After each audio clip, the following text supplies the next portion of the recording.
Alex, what's happening to our beloved Windows 10? Well, it's been 3 years since Windows 11 came out. And although many people have not upgraded, Microsoft is saying that on October 14th, 2025, they are retiring Windows 10. It will be over. So what are your options once it retires? Well, you can try upgrading your computer to Windows 11. And if it has new enough hardware, Microsoft will let you do that. Or you can buy a new computer with Windows 11 on it. Or you can try to ride it out and keep using it with no support. If I have to be honest, that is not secure. Microsoft will not fix serious security bugs, and there are serious security bugs. So why doesn't everyone just update to Windows 11? So I'll be honest, I'm using Windows 11 on my Windows computers.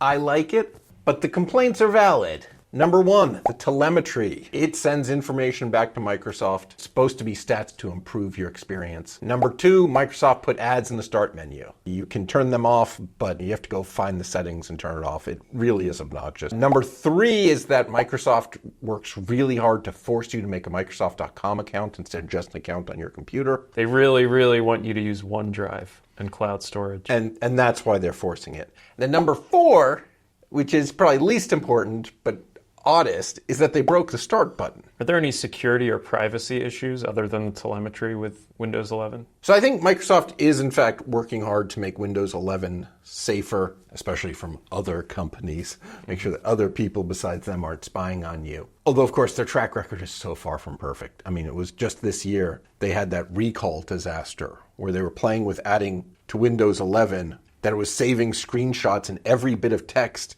you ever saw on your computer, including passwords and things, into an unencrypted file in your home directory that any app running as you could pull all the text out and send it anywhere. I mean, just a complete privacy and security disaster. And they finally took it down. They're rethinking it, but hard to trust the judgment of anyone who thought that was a good idea. Well, what I heard, they didn't take it down. They just made it opt-in. It was going to be opt-out before. I think they finally backed down further than that. Okay.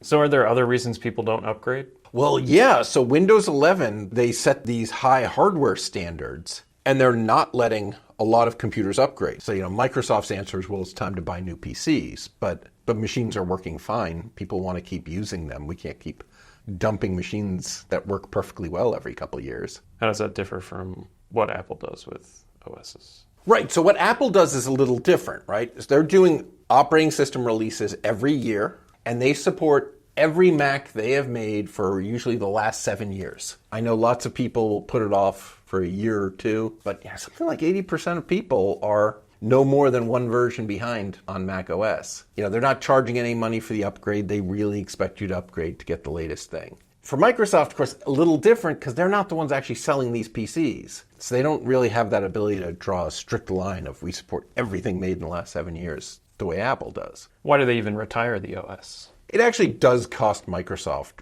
real money to support an older operating system.